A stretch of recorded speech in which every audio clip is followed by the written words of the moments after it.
Today's show is supported by the Athens County Visitors Bureau. My better half, some of y'all know this, is a bobcat, so I have spent my share of spring and autumn nights sipping Black Widows at the Pigskin. But when school is out for the summer, Athens County is a totally different vibe. So laid back, same small town, same lush, picturesque hills, but basically no crowds. Think over 100 miles of mountain bike trails, scenic paddling, hiking, and winding back roads you can explore. You can eat local food, catch live music, do some shopping, so much more. I challenge you, go beyond Court Street and visit AthensOhio.com for more information. It's more than a place, it's a place to belong. Hey, executive producer Mallory Falk here. At the end of today's episode, I've got a sponsored interview with AIDS-Free Pittsburgh. Hazel Azier, Community Outreach and Engagement Coordinator there, is going to tell me about the work they're doing to fight HIV stigma in our city, and about the ballroom community's decades-long role in HIV care and advocacy that most people don't know about. It's brought to you by AIDS-Free Pittsburgh. This is CityCast Pittsburgh. I'm Megan Harris, and here's what Pittsburgh's talking about. People here love to brag about Pittsburgh, but I always wonder how many of the claims actually hold up. Like, we're the best at something. We were the first to do a thing. Today, we're revisiting a conversation with one of our favorite CityCast contributors, Colin Williams, who did the fact-checking and brought the receipts. Colin, what's the wildest myth you've ever heard about yourself? So doing political reporting for Pittsburgh City Paper, I had a couple articles that drew some ire from the candidates that I was reporting on, and their supporters occasionally implied that I was very well paid for my quote unquote hit pieces. And I always had such a chuckle at that, especially when they implied that I was taking money from George Soros. I was like, I'm still waiting for the check. So, you know, if you know anybody, please tell them to hit me up. Unfortunately, journalism, none of us get in this for the big bucks.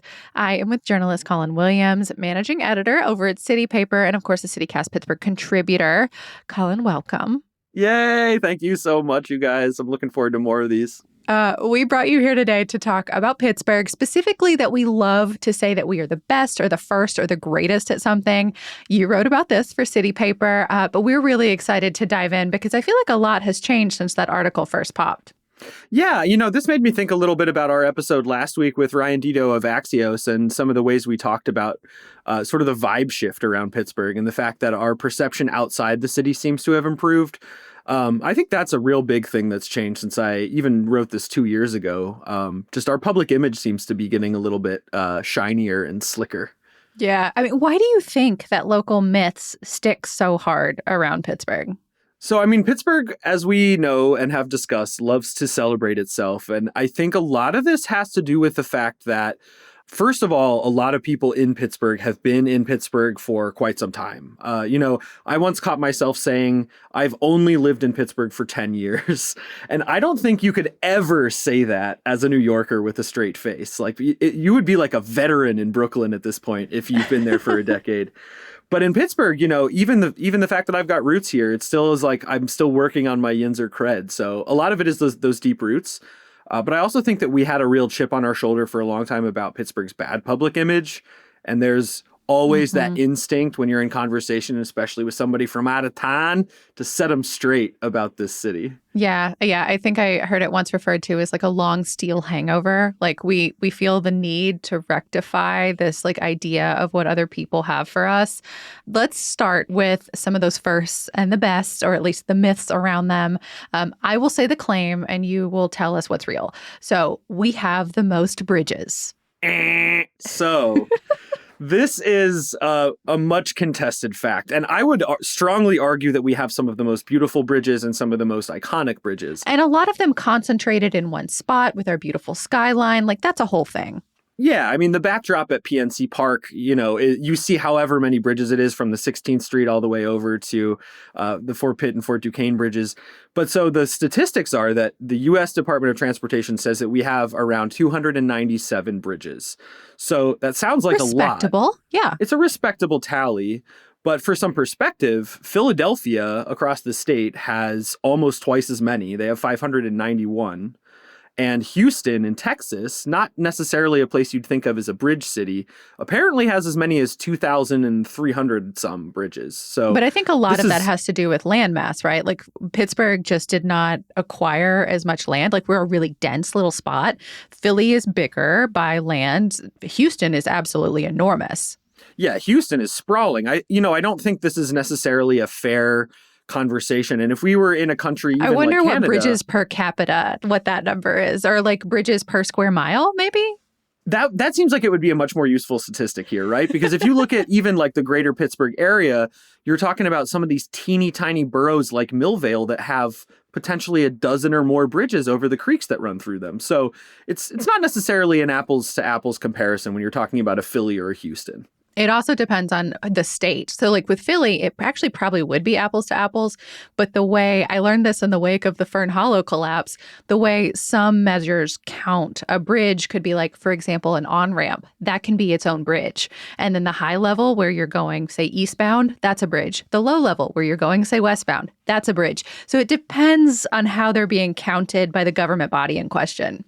That seems like Houston is almost cheating because they have all those crazy spaghetti junctions. I don't know. I don't know how they count. So we'll have to inquire with some Texas besties. Next one, we make the most steel. This was possibly true at one time. Pittsburgh had a very large steelmaking capacity, as anybody here can tell you. But Texas actually beats Pittsburgh in steelmaking capacity. And there are other bigger plants in places like Cleveland and Lorain, Ohio. There's a massive steel plant still operating in what's left of Gary, Indiana. And a lot of the bigger companies now in America aren't even these vertically integrated steel operations like U.S. Steel has. So you're seeing instead the biggest company in America right now, or one of the biggest anyway, is Nucor. And the main way they're making steel is recycling scrap with these big electric arc ovens. So it's not, this coke to blast furnace to rolling mill process. It's much more kind of like recycling and a little bit smaller scale than what we're used to. And I feel like the country I hear talked about the most is China. That Chinese-made steel has proliferated, the global market especially. And I think the pricing thing is just, it's very hard to compete with the low cost of labor overseas. And China has really invested as well in their coal infrastructure, for better or worse, for the environment, certainly. But their industry has taken off in a way that I think ours is still not really recovered from that 70s crash. Yeah. Here's another one that we rag on a lot here on this show. I know you always have as well. Pittsburgh is a most livable city. The only way to answer this question fairly is with another question, which is for whom? Yes. Who is Pittsburgh the most livable for? If you're talking about people who, can afford kind of a leisurely urban lifestyle and pay as much as $3,000 a month in rent for a one-bedroom condo, I think that's Pittsburgh cheap, is quite Colin, livable right for that now. tax bracket. But, one of the statistics I think you always have to come back to with this is the 2019 study that found that Pittsburgh is one of the worst places for Black mothers in particular to raise children. When I reported on this, I found by comparison, the infant mortality rate for that demographic is roughly comparable to that of the Philippines. So it's another situation where maybe on average, there are some perks, but if you look at the outliers in Pittsburgh, there are some pretty extreme differences there. Absolutely. So this one's relevant to us here recently, the rally towel, that we invented it or we did not. So the Terrible Towel is a wonderful towel. It's celebrating its 50th anniversary. It goes, proceeds from the towel go to a good cause. However, the rally towel itself seems to really have kind of sprung into life under Coach E.A. Diddle, coach of the Western Kentucky Hilltoppers and Lady Toppers basketball teams between the 1920s and 1950s. So the rally towel's been their actual logo since 1971, and that's like 4 years ahead of the Terrible Towel even being introduced. I once lived very close to Western Kentucky University. I had no idea that logo was a towel until I read your article. I just thought it was a red blob. So you taught me something here. I mean, I feel like with the Terrible Towel, okay, so maybe we did not invent the concept of the rally towel, but I feel like at some point, Originality and loyalty and branding usurp like origin story. You know what I mean? Oh, yeah. I mean, by that point, like Myron Cope definitely takes the cake for kind of the most distinctive rally towel. I mean, this has been flown in space. It's been shown all over the world. You see fans waving it, at every stadium and every NFL game, although not anymore, unfortunately. At the Golden Globes. Yeah. At the Golden Globes. So I think most iconic rally towel, we absolutely did it. But it's kind of maybe like a case of us perfecting what already existed in this particular instance. CityCast Pittsburgh is brought to you today by the Westmoreland Museum of Art. If you've never been, you're not behind. I checked out the Westmoreland for the very first time earlier this year, and y'all, I was blown away by how much art and creativity they have packed into this pretty compact space. And they're bringing a new interactive experience to us this summer. They're doing Puttapalooza, art-inspired mini golf. Seriously, it's open now and runs through August 30th. It's an indoor 9-hole mini golf course that you can actually play. So it's for all ages, $10 for adults, $5 for kids, and anyone under 4 plays for free. There's a cash bar on Fridays, and everyone plays for free on Sundays. Plus, it's super special because everything on the course is inspired by artwork actually displayed in the museum. Athleticism not required, nor is registration. There's also a scavenger hunt. They really thought of everything. Regular museum entry and parking is always free, and while you're visiting, make sure you check out exhibits like Steel Valley Visions and Play Ball, The Art of George Sosnak. Learn more at thewestmoreland.org. So you also collected a bunch around our city's cultural heritage: Jewish, Italian, Croatian, Ukrainian, Rusine, Irish. Like, I've heard all of these over the years that claiming that Pittsburgh has the largest group of these folks. So I think this kind of becomes a little bit like the bridge situation, where we have some very notable communities that are proportionally very dense or very vibrant compared to some other cities. This is actually kind of the data point that started the wheels turning in my head about this article, because I was constantly hearing about how Pittsburgh was the second most Italian city in the country, or Pittsburgh had the second biggest Ukrainian population. And when you delve into the numbers a little bit, most of these claims kind of fall apart. I like that Pittsburgh was so excited about it, though, about like celebrating these groups, that they're like second most. Yes, thank you. We appreciate that. Just clamoring for that silver medal.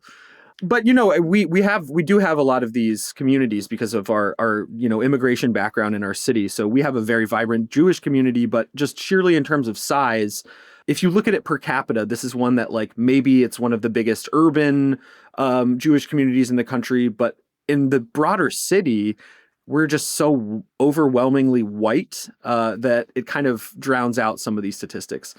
There's also a reasonable claim that I think Pittsburgh could make to being maybe the 5th most Italian city in the country. But when I was digging into this more, it looked like Providence and cities in New Jersey and Boston had a more Italian population overall. And the same thing kind of plays out across most of these other groups. The only ones, though, where it seems like we do have some claim to fame, our Irish population is disproportionately very large. I always feel like that's like just white people love to say they're Irish sometimes, though. You know what I mean? There's maybe some more truth to it in Pittsburgh when you look at the history of neighborhoods like Garfield, having these really big Irish populations. Even the Lower Hill District at one time had a lot of Irish immigrants passing through. So there's more evidence there, but I did find that our St. Paddy's Day parade seems to rank about 11th. So we're still not quite up at the level of like a Chicago or a Savannah. I was going to ask you about that one, because I have definitely heard that claim for years, that we have the largest St. Patrick's Day parade in the country. And I've never believed that. Like, literally not one single time have I thought that was true. No, I just don't think it stands up to much scrutiny. I mean, it is big for the town. Certainly, people with relatives here come in from out of town. Oh, it's really fun. Like, you should go if you never have, especially if it's a good weather day. But yeah, it's like, I mean, the parade route is not the longest, the number of floats, not the most. Like, the city itself is just not big enough to support an enormous parade on that level. Like, any other city could have a fraction and it would still be bigger than us. Also, we would have kind of the opposite problem of Chicago. Can you imagine trying to dye the rivers here? There's so much more to dye than I there is in always figured there Chicago. was a good darn reason why we don't dye our rivers. And I feel like that, I mean, why make them on worse? Like, honestly, what do you think makes a food belong to a city? I think, you know, when it comes to food, there are a lot of different ways to look at this in terms of like, what does this food say about our history or our ethnic composition?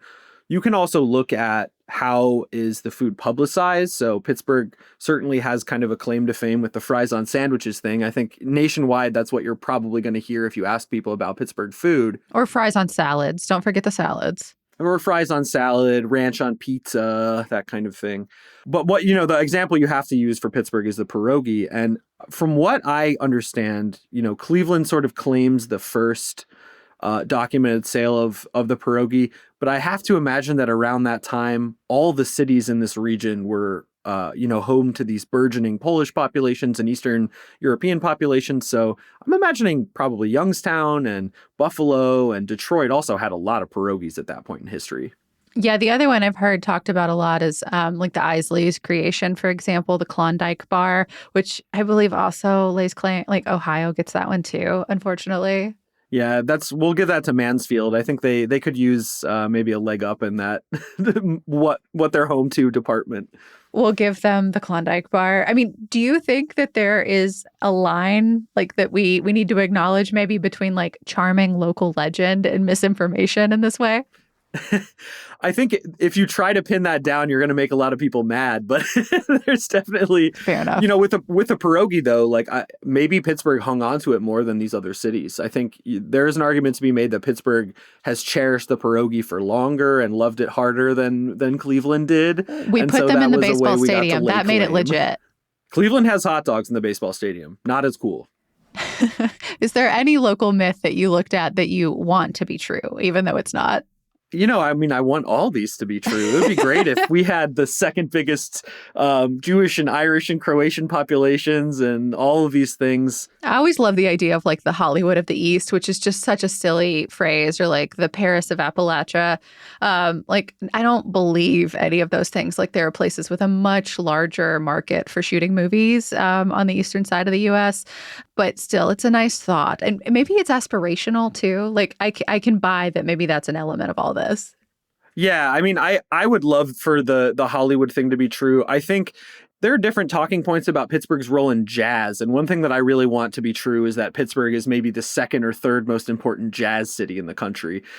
Chicago and New York and New Orleans and all these other places have such a rich dropped us to fourth, history Colin. there. But even if we're fourth, that's pretty cool. And I think we should really lay claim to that. We can also lay claim to being arguably the winningest city in baseball before the sport was integrated. Maybe a dubious claim, but the Homestead Grays and the Pittsburgh Crawfords, probably the most decorated black ball clubs outside of maybe Washington or Kansas City. Well, let's talk more about that. What good things or bad things, I guess, can we legitimately lay claim to? Actually, let's start with the bad news first, just to get that out of the way. Yeah, so Pittsburgh, per the 2020 census, is roughly, and we're talking about the metro area here, not the city proper, is roughly 85% white, maybe a little bit less now with some immigration. So we're actually whiter than the average rural census tract in America, or the median rural census tract. So, and that's I knew we were wildly white. I did not realize we were whiter than most rural areas too. Certainly, Pittsburgh itself has always been a melting pot. But yeah, you get outside of town and most of the surrounding municipalities in Pittsburgh are 90% white or greater. And this is a metro area that has a bigger population than Metro Austin and Metro San Jose, if you're taking certain measurements. So that's very white. Quite white. Next on the list. Still in the bad news territory. So when I wrote this 2 years ago, there were still all these lists about how Pittsburgh was the most affordable. And in 2025, I don't have to tell CityCast that we have had some more of those lists come out. I'm no longer convinced that Pittsburgh is an affordable city in terms of housing. The amount of house that you get in Pittsburgh is relatively small for the price. And so when you take that into account and the fact that there are row houses now going for $300,000 and $400,000 in Pittsburgh, I'm not entirely convinced that we're, still up there with the cheapest cities in the country. Yeah, I think the way I always heard it phrased was most affordable housing market, of course, by some metrics. But I'm with you, Colin. To me, the biggest thing that doesn't these lists don't factor in is, okay, so say you can get it at a cheap price. How much work does it need to be a livable structure? How much lead does it possibly contain? Like it's not a useful home if a family can't reasonably move into it and live there safely, How much are you earning, right? If you are a working single mom in Pennsylvania making a minimum wage of $7.25, you're not going to be able to buy anything in Metro Pittsburgh that is worth, the ground that it was built on, probably. Yeah. I mean, that one, it's not Pittsburgh specific, it's Pennsylvania specific, but we have the lowest minimum wage in the entire country. Add that one on the fly. Any more bad news before we move on? I think we've had enough bad news in 2026, so I think we can move on to some good news here. Let's do it. Okay, so let's move on to some better, maybe more funny news. What's at the top of your list? Well, so if you are struggling with 2026 and you are coping with it in, let's say, a liquid-based way, Pittsburgh does have, allegedly, the most bars per capita, and this is a stat that does seem to hold up.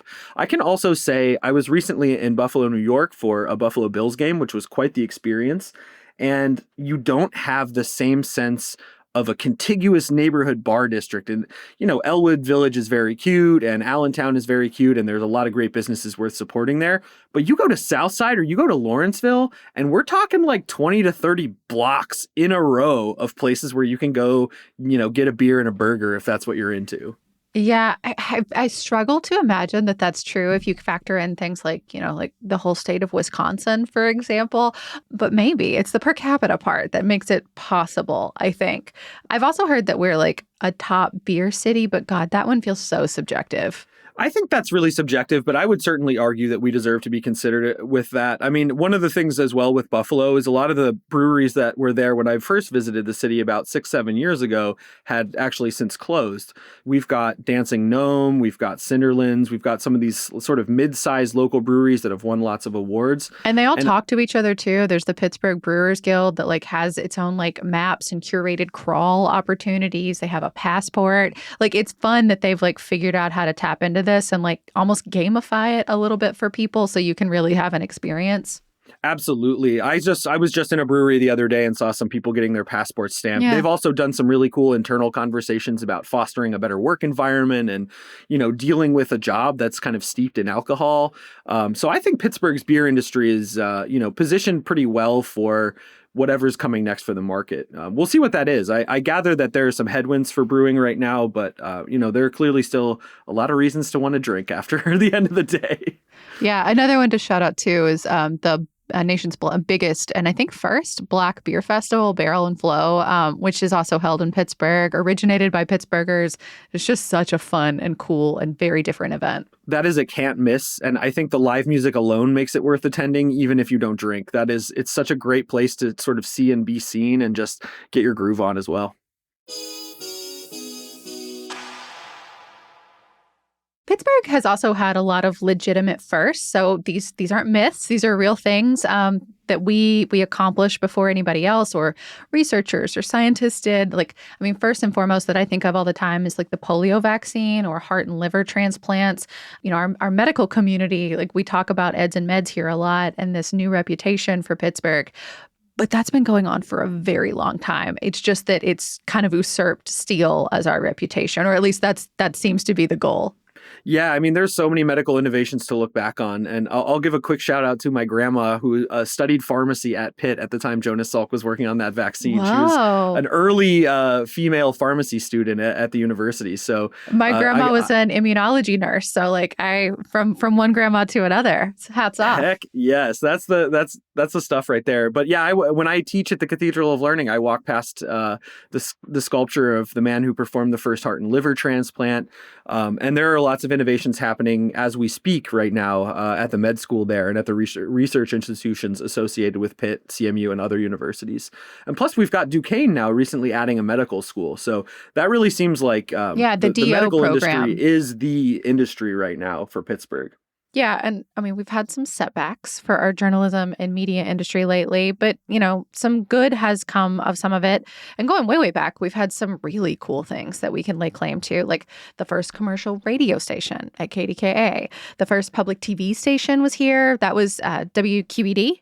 It sure was. Yeah, that was the first public TV station in the country, obviously with a legacy of programming that includes Mr. Rogers. So, very big accomplishment. QED is still around as well. So, that is a kind of a testament to that legacy era, that golden age of journalism in Pittsburgh. Yeah. And I mean, another one, I don't know if they're like the first anything, but I mean, I feel like we have to say it in the same breath. The Pittsburgh Courier, if you go way back, was one of the nation's largest and most respected Black newspapers, too. They still exist in the form of the New Pittsburgh Courier. But if you go to the way back, like they really had an outsized impact on journalism in the Black community. Yeah, I mean, Robert Vann was a legend in journalism. And whenever I read these books about Pittsburgh history, the Courier comes up at least as often as some of these other papers. I want to say this is maybe just something I'm pulling out of thin air here, but I want to say I read at one point that their Washington bureau was actually larger than the Post-Gazette's at the time, in part because they were reaching a national audience. Yeah, which was really unique at the time. But, especially during the Great Migration, like everyone was reading or citing the Pittsburgh Courier. It even comes up in movies and TV shows quite a bit when you can tell they've done their research when you see a Pittsburgh Courier sitting in the background. Oh, yeah. And always a cameo in August Wilson's work as well. The Courier comes up pretty frequently in there. As it should. A lot of really cool people have also been born here too. Speaking of August Wilson, I love that the city is like starting to embrace them and their history a little bit more in the form of like the Walk of Fame, which debuted recently down at the Strip District in front of the Terminal building.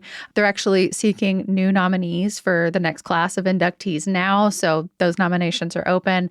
But God, I feel like we could have a whole show on like the list of people you may or may not have known were born or related to the city of Pittsburgh.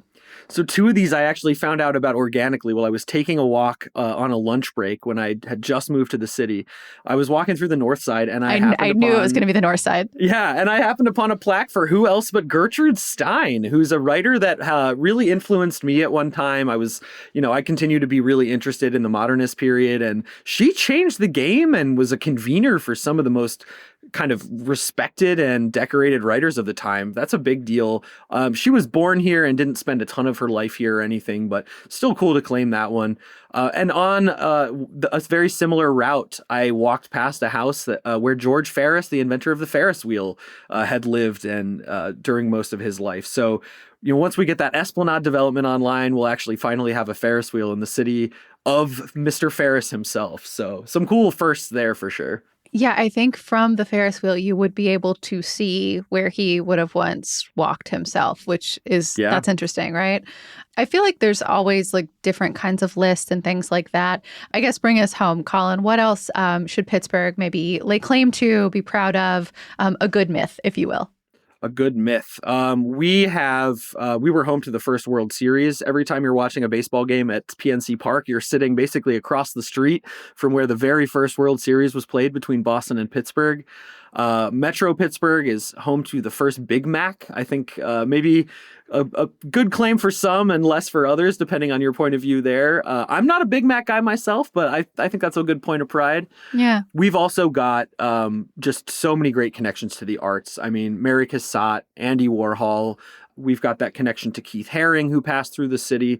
I also mentioned, of course, our connections to jazz, where we've got connections with Billy Strayhorn and Mary Lou Williams and Art Blakey and all these other really amazing musicians who kind of contributed in their way to incredible scenes at the time. And so one of the things that I think is a great myth about Pittsburgh, and maybe a good sort of positive note to end on, is sometimes I think about like who is doing that right now in the city. There's somebody out there in Pittsburgh who's working on a musical or a medical innovation or some sort of sports accomplishment.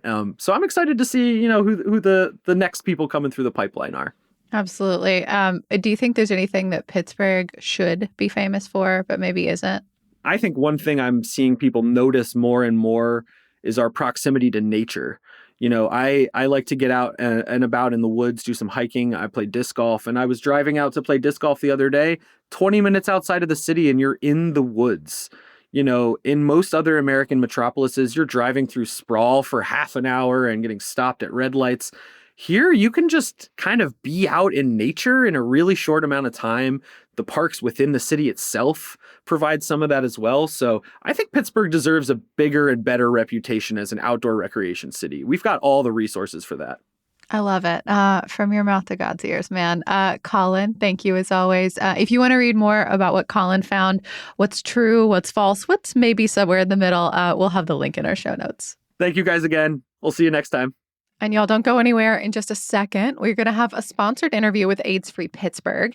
Executive producer Mallory Falk is here chatting with Hazel Azier, the community outreach and engagement coordinator over there. They're going to be talking about what drew Hazel to this work, the ballroom community's decades-long role in HIV care and response, and how Pittsburgh residents can get connected.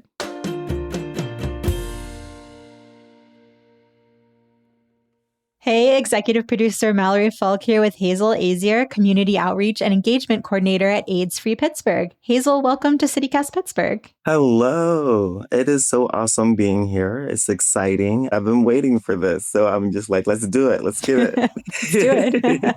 Well, I'm so excited to hear about the work that you've been doing and brought you to AIDS Free Pittsburgh. So I guess just start off by telling us about AIDS Free Pittsburgh and specifically your role there. Like, what does your day-to-day work actually look like? AIDS Free Pittsburgh is a public health movement that's dedicated to ending the HIV epidemic here in Allegheny County by year 2030.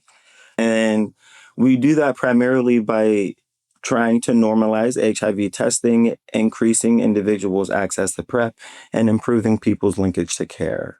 And my role at AIDS Free Pittsburgh, I'm the community outreach and engagement coordinator. So I'm like the boots on the ground person. I'm the person you typically see out in the community or like hosting different events or festivals or education opportunities for community members to continue to learn about HIV and learn about just the network in general, because sometimes things change and they may not be aware of it. So it's best to let them know. And I know you've been doing this kind of work for a while. You started volunteering around HIV prevention in your teens. What drew you into this work at such a young age? It was primarily because when I initially started learning about HIV, I noticed that the people who were speaking to us about HIV did not look like us. And like, there's nothing wrong with that because anyone is educated. Everyone can obtain education on anything, but it's a bit more impactful when you're learning from someone who looks like you versus someone who just knows the information. So I wanted to be that person who looked like my community and looked like the members who I was a part of and wanted to be able to give them that grace or like give them that education, give them that inspiration in a sense, knowing it's not all dreadful. It's not bad. Like there's positive in this stuff. Like there is greatness, should say, because with, unfortunately, the impact of HIV, we have grown a lot as a community. Like we've gotten very, very interconnected, very interpersonal. And I think that is something that we need to continue doing. Let's talk about the ballroom scene here. And in particular, talk about what the ballroom scene's connection is to HIV care and advocacy and why that history matters in Pittsburgh today. The ballroom scene here began late 80s, early 90s. Some people debated, but during that time, HIV was significantly impacting the ballroom scene. It was very, very sad to hear about when I would talk to some of the elders who were in the ballroom scene who speak about their experiences. And some of them get very sad because a lot of their good friends were no longer here because they unfortunately passed due to HIV-related complications. But one thing that came nice out of it was a lot of individuals, as I said before, came together. We forged houses. We created these chosen families where we developed different styles of hospice and different styles of like just taking care of each other, making sure we were there for each other. We would throw balls and different fundraisers to try to help raise money to get people medicine, raise money for people's care. Because sometimes it's more than just medicine. Sometimes you're not able to get food. You're not able to get somewhere like transportation, or you're unable to like just find community, just be around people. So sometimes you have to create that space.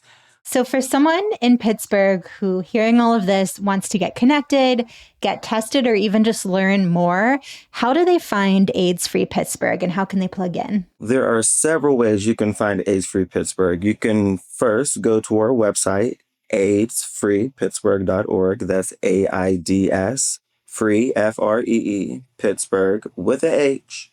.org. Very important. And then they can call or text us at 412-773-1120, or they can email us info@aidsfreepittsburgh.org, or they can just follow us on Facebook or Instagram at AIDS-Free Pittsburgh on Facebook and aids.free.pgh on Instagram. Well, Hazel, thank you so much for sharing your story and for all of the work that you're doing here in Pittsburgh. Like Hazel said, to learn more about AIDS-Free Pittsburgh, connect with resources, or reach out to partner with the organization, you can head to aidsfreepittsburgh.org. That is all for today here on CityCast Pittsburgh. Speaking of Ferris wheels, there is actually going to be one popping up on the north side as part of our Independence Day and all the America 250 stuff. The Ferris wheel is 90 feet tall, and you can ride it from July 1st through 5th. You can get tickets now on the city's website. You can also support us by becoming a CityCast Pittsburgh neighbor. All the details are at membership.citycast.fm. And if you're liking what you hear, please consider also leaving us a nice review over at Apple Podcasts. It helps the algorithm let people find us. We'll be back tomorrow with more from around the city. We'll talk to you soon.